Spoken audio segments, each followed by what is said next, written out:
'Anbe దియానా' 2 hours 19 minutes ఉంది. Sony లివ్‌లో stream అవుతున్న ఈ సినిమా ఎలా ఉందో చెప్తాను. చిన్న, పెద్ద, థియేటర్ అని తేడా లేకుండా రివ్యూస్ ఏస్తున్నా సరే మీరు సబ్స్క్రైబ్ చేసుకోవట్లేదు.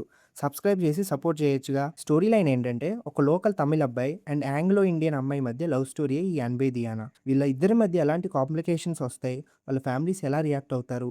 ఫైనల్‌గా ఇద్దరు కలిసారా లేదా అనేది సినిమా చూసి తెలుసుకోండి. నాకు సినిమాలో ఏం నచ్చాయని అడిగితే హీరోయిన్ అండ్ హీరో క్యారెక్టర్స్ మంచి ఫన్నీగా ఉంటాయి. ఒక రామ్‌కామ్‌లో ఉండే వైబ్ ఉంటది ఈ క్యారెక్టర్స్‌లో. వీళ్ళ మధ్య బాండ్ కానీ, వీళ్ళ మధ్య కన్వర్జేషన్స్ కానీ న్యాచురల్‌గా ఉంటాయి. లవ్ ట్రాక్ కూడా బావుంటది. ఇంక హీరోయిన్ కూడా సూపర్ క్యూట్ ఉంటది. తన పెర్ఫార్మన్స్ కూడా చాలా బావుంటది. ముఖ్యంగా కామెడీ సీన్స్‌లో తన టైమింగ్ బావుంటది. సినిమాలో కొన్ని మంచి కామెడీ సీన్స్ ఉంటాయి. ఫ్యామిలీలో జరిగే డ్రామా నుండి జనరేట్ అయ్యే హ్యూమర్ బావుంటది. ఫాదర్ అండ్ సన్ మధ్య కామెడీ సీన్స్ కూడా కొన్ని వర్క్ అయ్యాయి. ఫ్యామిలీ డ్రామా కాబట్టి కొన్ని మంచి రిలేటబుల్ విషయాలు కూడా ఉంటాయి. క్యాస్ట్, రిలీజియన్, నేషనాలిటీ మీద పాయింట్స్‌ని ఫన్నీ టోన్‌లో డిస్కస్ చేస్తారు. మోస్ట్‌లీ సిట్యుయేషనల్ కామెడీలోనే ఉంటుంది. నాన్ సిగ్‌గా ఆర్ ఓవర్ ది టాప్‌గా ఎక్కడ అనిపించదు. ఇంకా ప్రెజెంట్ జనరేషన్‌లో రిలేషన్స్‌లో ఉండే కన్‌ఫ్యూజన్స్‌ని కూడా ప్రాపర్‌గా చూపిస్తారు. మ్యారేజ్‌కి ఏ పర్సన్‌ని ఫైనల్ చేయాలనే కన్‌ఫ్యూజ్డ్ మైండ్‌సెట్‌ని న్యాచురల్‌గా చూపిస్తారు. జెన్‌జీ ఆడియన్స్‌కి కనెక్ట్ అయ్యే విషయాలు కూడా కొన్ని ఉంటాయి. ఆ పాయింట్స్‌ని బానే హ్యాండిల్ చేశారు. రోజా గారు ఒక సినిమాలో కనపడి చాలా డేస్ అవుతుంది. ఆవిడ స్టైల్‌లో ఆవిడ కూడా బానే ఎంటర్‌టైన్ చేస్తారు. లాస్ట్‌లో తన ఫ్రెండ్‌కి రిలేటెడ్‌గా ఒక ఫన్నీ ట్విస్ట్ ఉంటది. అది భలే ఫన్నీగా అనిపించిద్ది. సినిమా చాలా వరకు ఎంగేజింగ్‌గానే ఉంటది.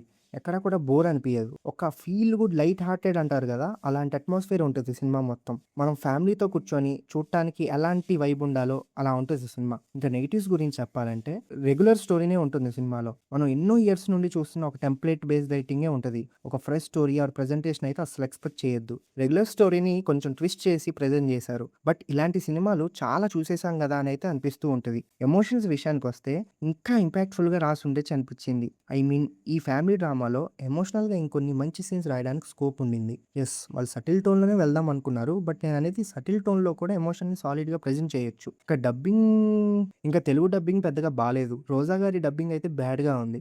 డబ్బింగ్ చేసేదేదో ప్రాపర్‌గా చేయొచ్చు కదా! ఎందుకు గ్రాంటెడ్‌గా తీసుకుంటారో అర్థం గాదు. సో, ఫైనల్‌గా ఇట్స్ ఎ డీసెంట్ ఫిల్మ్. వీకెండ్‌కి ఫ్యామిలీతో కలిసి చూసేయొచ్చు.